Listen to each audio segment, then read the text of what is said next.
Welcome back to bros and mentor. आज की video में दोस्तों हम लोग बात करने वाले हैं one of our young player Pablo Torre, जिसको हम लोग देख रहे हैं कि बार बार अच्छा खेल रहा है, वो परफॉर्म अच्छा कर रहा है, मगर उसको हंसी विलिक चांस नहीं दे रहे हैं। तो इससे रिलेटेड जो भी डिटेल्स होंगे मैं आपके साथ शेयर करूंगा। एंड सेकेंडली हम लोग बात करेंगे दोस्तों बारसा एथलेटिक क्लब के बारे में, जो कि एक गोल्ड माइन है बार्सिलोना, मेन बार्सिलोना टीम के लिए, जहां से बार बार हमें सोने और हीरे जवाहरात मिलते रहते हैं। भाई कुबारसी की बात कर लीजिए, भाई आप लामिन यमाल की बात कर लीजिए, मार्क कसाडो की बात कर लीजिए, बर्नाल की बात कर लीजिए, भाई इन सारे प्लेयर्स ने भाई हमारी टीम को आके स्ट्रेंथन ही किया है इस सीजन में।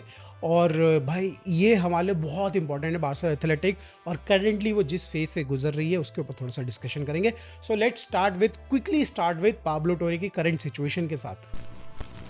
जब बार्सिलोना ने 2022 में पाब्लो टोरे को साइन किया था रेसिंग क्लब से, तो उन्होंने 5 मिलियन ट्रांसफर फी पे की थी इस पर्टिकुलर डील के लिए। एंड रेसिंग क्लब जो कि जानते थे कि उनका one of the key player है पाब्लो टोरे, one of the highly rated player है, तो उन्होंने एक क्लॉज डाला था, एक परफॉर्मेंस क्लॉज डाला था जो ये कॉन्ट्रैक्ट होता उसमें, जो कि था अगर इन केस पाब्लो टोरे बार्सिलोना के लिए 10 गेम खेलते हैं विथ 45 मिनट और मोर इन ईच गेम, उस केस में बार्सिलोना को रेसिंग क्लब को 1 मिलियन पे करना होगा इन 10 मैचेस का। आई नो आप लोग थोड़ा सा कंफ्यूज हो रहे होंगे, तो मैं आपको पहले ही क्लियर कर दूं कि ये जो 45 मिनट्स है ये 10 मैचेस का कंबाइंड टोटल नहीं है, ये है हर किसी 10 मैच में 45 मिनट या फिर 45 मिनट से ज़्यादा खेलना चाहिए पाब्लो टोरे को इस कंडीशन को मीट करने के लिए। Also it's not an average कि भाई 10 गेम में 45 मिनट का एवरेज टाइम वो मेंटेन कर रहा है तो भी ये सिचुएशन है, ऐसा भी बिल्कुल नहीं है दोस्तों।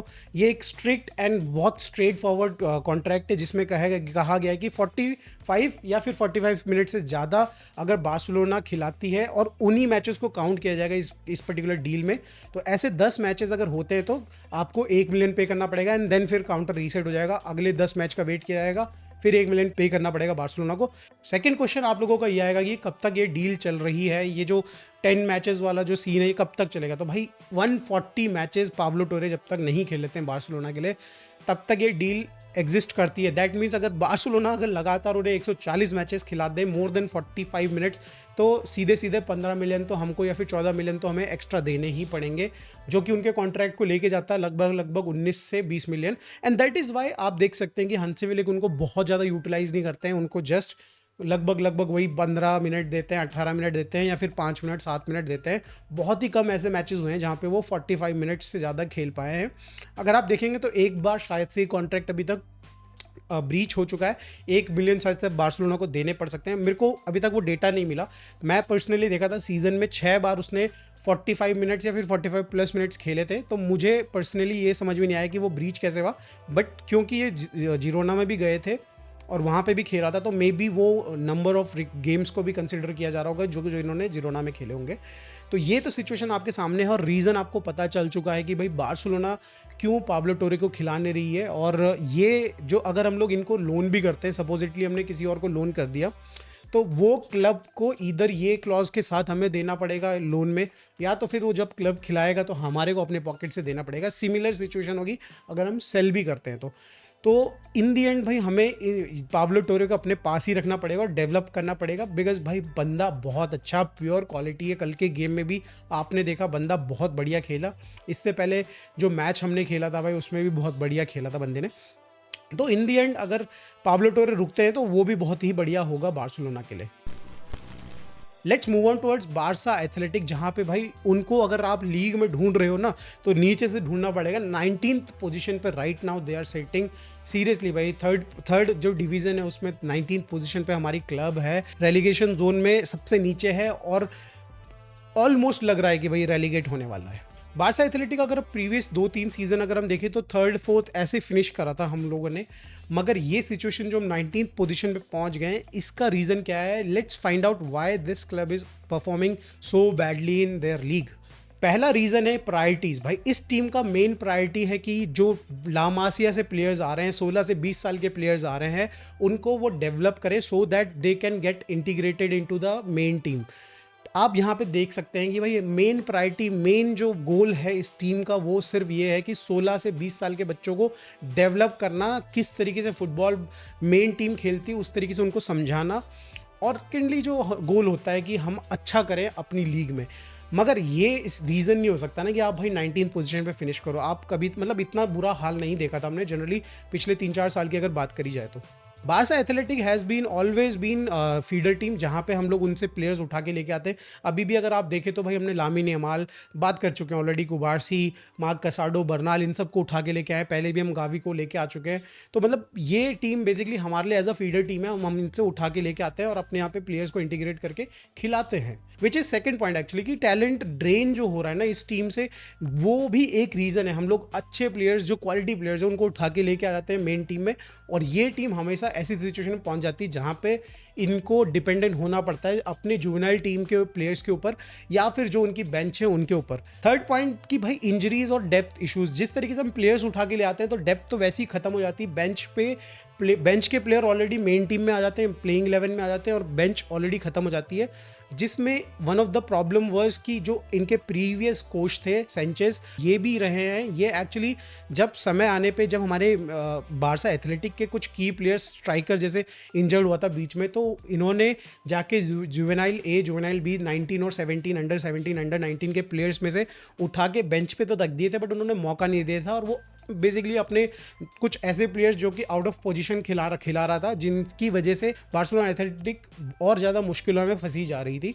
तो फाइनली उनको सैक किया गया कि भाई आप काफ़ी ज़्यादा पिकी हो रहे हो, पर्टिकुलरली अगर बात करी जाए तो आप नहीं चांसेस दे रहे हो। अगर आपके पास ऑप्शन अवेलेबल है, 19 अंडर 19 में अच्छे प्लेयर्स हैं। बाय द वे एक अंडर 17 में एक स्ट्राइकर बहुत ही बढ़िया है, ऑस्कर गिस्ताओ करके एक बंदा है जो कि अच्छा खेल रहा है और उसको चांस मिलना चाहिए था जब ये सिचुएशन आई थी, बट नहीं दिया गया भाई, बहुत बढ़िया चांस नहीं मिला।